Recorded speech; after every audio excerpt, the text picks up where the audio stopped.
सर्वेभ्यः नमो नमः। आप सबका एक बार फिर से हमारे चैनल पर स्वागत है। आशा है आप सब स्वस्थ और प्रसन्न होंगे।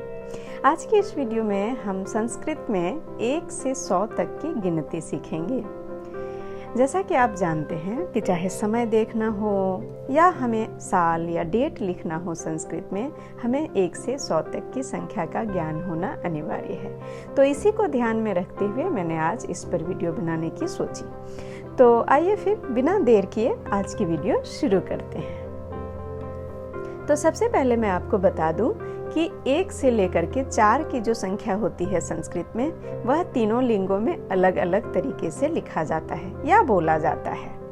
तो आपको तो मालूम ही है, इसके पहले मैंने पढ़ाया है आपको कि संस्कृत में 3 लिंग होते हैं। पुल्लिंग होते हैं, स्त्रीलिंग और नपुंसक लिंग। इस तरह से 3 लिंग होते हैं। तो 1 से 4 तक इन तीनों लिंगों में इन संख्याओं को, यानी कि 1 से 4 तक की संख्याओं को अलग तरीके से लिखा जाता है। जैसे कि मान लीजिए अगर एक बालक होगा, एक लड़का होगा, तो उसके लिए आप बोलेंगे एकः बालकः। लेकिन अगर 2 बालिकाएं होंगी तो उसके लिए आप बोलेंगे द्वे बालिके।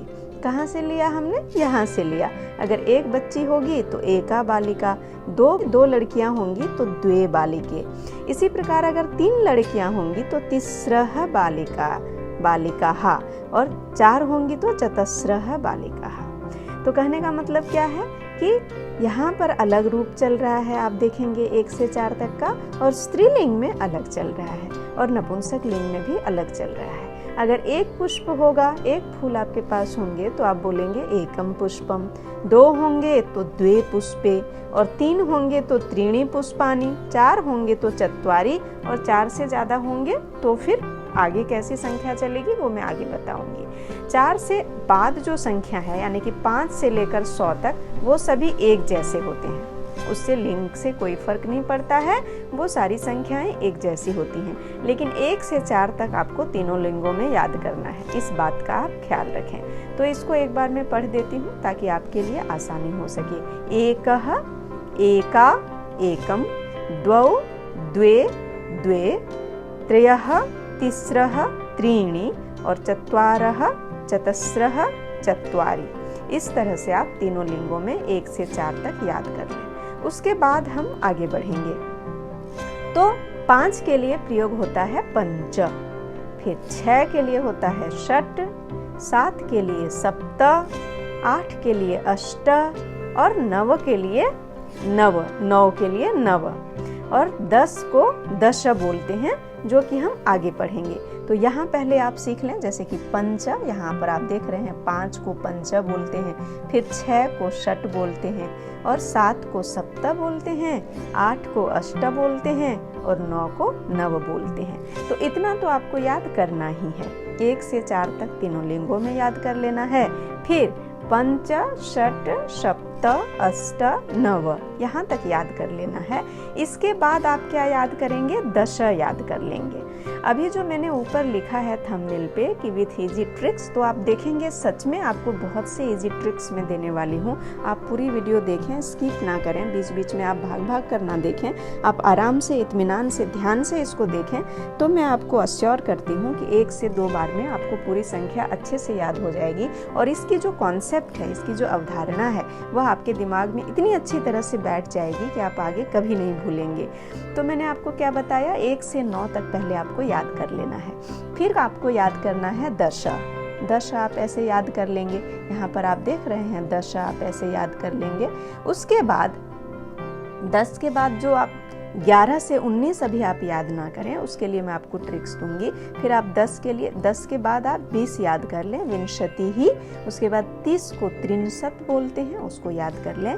40 को चत्वारिंशत बोलते हैं, उसको याद कर लें। और 50 को पंचाशत बोलते हैं, इसको भी आप याद कर लें। तो 10, 20, 30, 40, 50 इसको आप याद कर लें अच्छे से। और इनके संस्कृत में जो नाम हैं वह भी याद कर लें।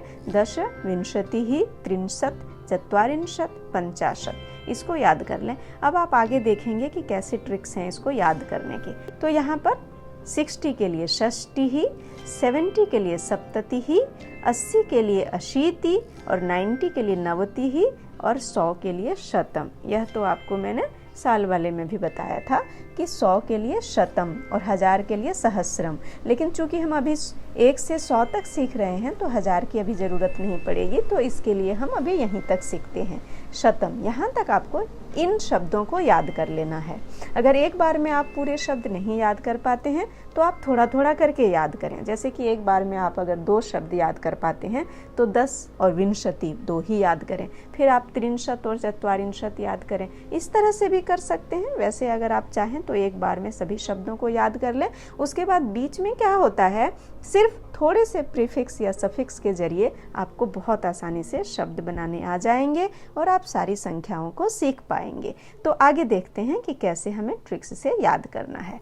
तो आइए, अब हमने 10 तक याद किया है, वो तो मैंने आपको बोला था कि 10 आपको याद करना ही पड़ेगा। तो जब आपने 10 याद कर लिया तो 10 में आप क्या देखेंगे कि जो 10 शब्द है, यहाँ पर जो आप देख रहे हैं ये 10 शब्द है, 10 के लिए प्रयोग हुआ है। यहाँ आप देखेंगे जितने भी सफिक्स हैं अंत में सब जगह 10 है।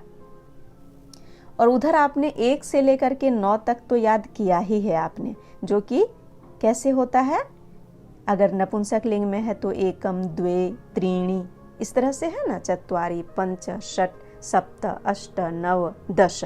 यहाँ 10 जो है वो सभी सफिक्स में है, इधर प्रत्यय की तरह लगे हुए हैं। और आगे में आपको जोड़ना क्या है, सिर्फ यही तो जोड़ना है, एक, जो कि आपको याद ही है, 1 और जोड़ 10, फिर एकादश बन जाता है वो। आप ये याद रखें कि ये आकार की मात्रा आ जाएगी यहाँ पर, तो एकादश, द्वादश, इस तरह से एकादश, द्वादश, त्रयोदश, फिर चतुर्दश। यहाँ पर आप देखेंगे 14 के लिए चतुर्दश, फिर 15 के लिए पंचादश, 16 के लिए षोडश, 17 के लिए सप्तदश, 18 के लिए अष्टादश और 19 के लिए नवदश। 19 का एक और नाम होता है एकोनविंशति। आगे मैं उसको और डिटेल से भी बता दूंगी, लेकिन आपको बस ये ध्यान रखना है कि अगर आप नवदश बोलते हैं तो कहने का मतलब है 10 से 9 ज़्यादा, 10 से 9 ज़्यादा तो नवदश बोलेंगे।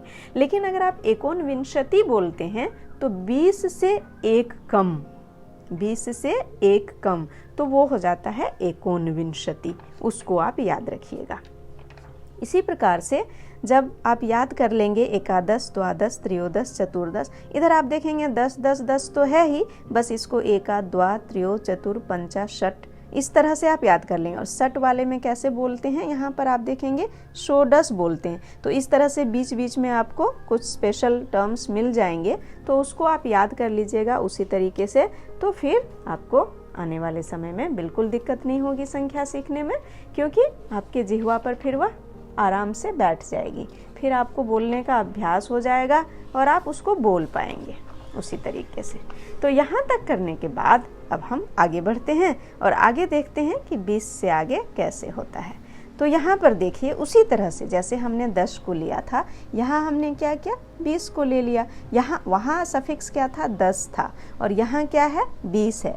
यहाँ पर आप देख रहे हैं ये 20 है, तो 20 हमने ले लिया। उसके बाद यहाँ पर सब जगह विंशति ही विंशति ही विंशति ही विंशति विंशति विंशति है, करेक्ट। उसी प्रकार से इधर फिर से आप एकविंशति, द्विविंशति, त्रयोविंशति, चतुर्विंशति, पंचविंशति, षटविंशति, सप्तविंशति ही, अष्टाविंशति ही, नवविंशति ही। और ये तो मैंने बताया ही था कि अगर आप 20 से अधिक 9 बोलते हैं तो नवविंशति ही होगा। लेकिन अगर आप 30 से 1 कम बोलना चाहते हैं, 29 को यानी कि 29 को अगर आप बोलना चाहते हैं 30 में 1 कम, तो वो हो जाता है एकोनत्रिंशत, है ना, एकोनत्रिंशत। इसके बारे में भी बड़ा इंटरेस्टिंग फैक्ट है जो मैं आपको वीडियो के एंड में बताऊंगी, और वो बंगाली का ही शब्द है, आपको जानकर बहुत हैरानी होगी। तो आगे हम देखेंगे वीडियो के एंड में। तो ये है 20 से 30 तक जानने का ट्रिक्स, जो बेहद आसानी से आप इसको लर्न कर सकते हैं। इसी प्रकार से जब आप 30 पर जाएंगे तो यहाँ पर देखिए 30 है। अब आप बताइए कि मैंने 30 लिखकर आगे मैंने लिखा ही नहीं संख्या को, फिर 40 लिखकर मैंने नहीं लिखा। आप एक पेज पर इस तरह से टेबल बना सकते हैं और हमारे साथ बनाना शुरू कर सकते हैं। पीछे तक जब बन ही गया है तो यहाँ अब हमारा सफिक्स हो जाएगा त्रिंशत। यहाँ से यहाँ तक पूरे 9 बार हम त्रिंशत अगर सिर्फ लिख दें और आगे हम सिर्फ जोड़ते जाएं, एक त्रिंशत, द्वित्रिंशत, त्रयोत्रिंशत, चतुर्त्रिंशत्, इस तरह से पूरा बनता जाएगा। कोई परेशानी नहीं होगी। आप बना कर देखें, आपका आत्मविश्वास बढ़ेगा, आपको आनंद आएगा सीखने में और आपको बहुत अच्छा लगेगा कि आप खुद भी कुछ कर पा रहे हैं। इसी प्रकार आप चत्वारिंशत् के पहले भी 1 से लेकर के 9 जोड़ दें। यहाँ चत्वारिंशत् ले लें प्रत्यय के रूप में या सफिक्स के रूप में, और आप इधर जो भी हैं संस्कृत में 1, 2, 3, चूँकि आपको 1 से 10 तक तो याद करा ही दिया है, तो वह आप लिखते जाएं तो बहुत आसानी से आपको याद हो जाएगा। देखने में भी लगेगा कि बहुत जल्दी आपने सीख लिया। और फिर उसके बाद आ जाएगा 50। आप 50 को एज अ सफिक्स इधर रख लें, 9 बार लिख लें, और उसके बाद 150, 250, इस तरह से आप लिखते चले जाएं तो आपके लिए काफ़ी आसान हो जाएगा इसको सीखना। इस टेबल को आप बनाकर इसको बनाने का अभ्यास ज़रूर करें, आपके लिए बहुत अच्छा रहेगा। तो अब यहाँ पर आप देखिए, उस तरह से आप 100 तक बना लीजिएगा। मुझे लिखना बड़ा ही अनावश्यक लगा इस तरह से पूरी संख्या को लिखकर बताना, क्योंकि यह खुद भी किया जा सकता है ट्रिक्स सीखने के बाद, इसीलिए। अब एक मज़ेदार फैक्ट देखिए, यहाँ पर कितना ही मज़ा है कि हम लोग कैसे संस्कृत में यहाँ 1 में देखिए सिर्फ 1 है, तो कि जैसे जैसे 0 बढ़ते जाते हैं, जैसे जैसे ये बनता जाता है, उस तरह से क्या नाम होते हैं वह मैंने बताना आवश्यक समझा। हालांकि इसमें तो 1 से 100 तक ही गिनती थी, लेकिन मुझे लगा कि बच्चों को यह जानकर या बड़ों को भी यह जानकर बहुत मज़ा आएगा, तो उसके लिए मैंने कुछ नए शब्द यहाँ पर लिखे हैं कि जो बड़ी संख्याएं हैं, 100 से बड़ी संख्याएं हैं, उसको संस्कृत में क्या कहते हैं। 1 को एकम कहते हैं, पता ही है आपको।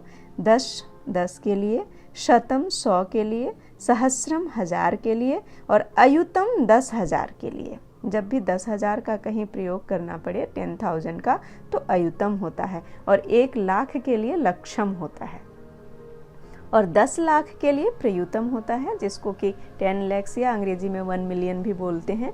फिर कोटि के लिए 1 करोड़ है, 1 करोड़, उसके लिए कोटि, और अर्बुदम होता है 10 करोड़ के लिए, 10 करोड़ के लिए, और अब्जम होता है 1 अरब के लिए, और 10 अरब के लिए खरबम होता है, उसी को 1 अरब खरब होता। तो संस्कृत की संख्या इतनी विशाल तक है, इसके नाम इतने ऊपर तक हैं। और जिस बहुत ही इंटरेस्टिंग फैक्ट की मैं बात बता रही थी, तो शायद आपको पता हो या ना भी हो, तो चलिए मैं ही बताती हूँ आपको।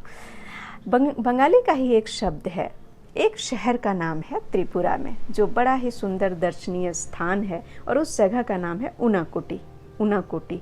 तो कोटि माने करोड़, अभी तो हमने आपको बताया, कोटि माने करोड़। यहाँ पर 1 करोड़ माना जाता है, ऐसी मान्यता है कि उस उनाकोटी में 1 करोड़ मूर्तियाँ हैं, लेकिन 1 करोड़ से 1 कम है, 1 कम रह गई। उसके पीछे एक बड़ी ही इंटरेस्टिंग कहानी है, उसको आप पढ़िएगा, चाहे आपको गूगल करना पड़े या किसी बड़े से पूछना पड़े, तो आप पूछिएगा, पता कीजिएगा, और मेरे साथ शेयर ज़रूर करिएगा। मुझे अच्छा लगेगा अगर आप इसके बारे में रिसर्च करेंगे। तो वो उनाकोटी जो है, उसका मतलब लिटरली है बंगाली में करोड़ में 1 कम, कोटि माने करोड़ और उससे 1 कम, तो उनाकोटी इसीलिए उसका नाम रखा गया कि वहाँ 1 करोड़ मूर्तियाँ बननी थी, लेकिन किसी कारणवश 1 मूर्ति कम है, तो इसीलिए उसको उनाकोटी बोलते हैं। कुछ ऐसी कहानी जुड़ी हुई है, कुछ शिव जी से जुड़ी हुई है, आप मेरे साथ ज़रूर शेयर कीजिएगा। आप कहीं भी लिख सकते हैं, ब्लॉग में लिखिएगा, मुझे लिखिएगा, मेरे क्लास ग्रुप में आप लिख सकते हैं, जैसे भी जरिया हो, बट आप इसको शेयर कीजिएगा, मुझे अच्छा लगेगा। तो आज इस तरह से आपने 1 से 100 तक की गिनती भी सीखी, 100 से ऊपर के भी बड़ी बड़ी संख्याओं के नाम सीखे। मुझे आशा ही नहीं, पूरा विश्वास है कि जिस तरीके से मैंने आपको बताया ट्रिक्स के साथ सीखने के लिए, तो आप 1 या 2 दिन में 100 तक की संख्या बहुत आसानी से लर्न कर लेंगे। तो फिर मिलते हैं अगले वीडियो में एक नए टॉपिक पर। धन्यवाद। पुनः मिलामः।